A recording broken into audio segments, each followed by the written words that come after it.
In Mount Eliza, more than 50 animals remain trapped in deteriorating conditions.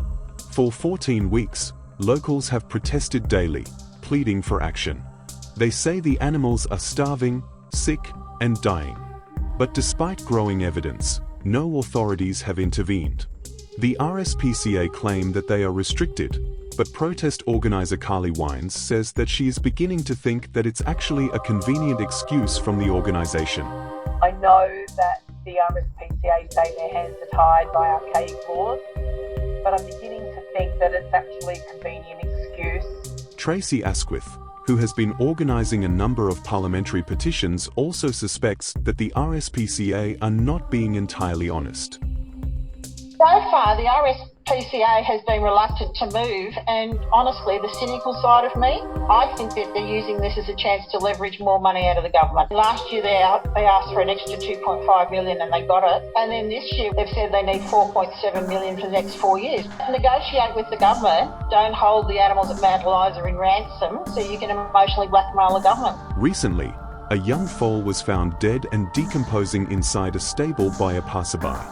Asquith says the RSPCA already knew and did nothing. The inspector knew all about it. It's a pre-existing condition.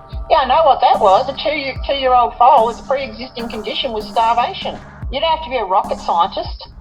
All of those horses had no food and they were all showing ribs. And since then, she's been ordered to keep them fed. But we know that she's only giving enough food every 2 weeks before the inspector comes out to feed maybe 10 horses. So, when 50 are all plying into it, it only lasts a day or two and then there's nothing for the rest of the 2 weeks. Drone footage shows suspected burn sites and bones scattered across the property. Wines clarified with STPL News that this has been happening for years and that drone footage of the burn pits have been captured from as early as 2018. Absolutely, and that was happening years ago. This has been happening since the first drone footage that was released on the page was from 2018. Yep. So that's how long ago she started. She is obsessed with fires. Her rubbish, her household rubbish is burned in fire pits weekly. On the ground, we have Wines organising weekly protests and roadside actions. At the same time, Asquith has launched petitions in both houses of the Victorian Parliament, sponsored by MPs Paul Mercurio in the lower house and Georgie Purcell in the upper house. On Friday, Asquith held a peaceful protest out the front of the RSPCA, demanding accountability and action. After 14 weeks of protest, a dead foal, and damning drone footage, the silence from authorities is becoming deafening.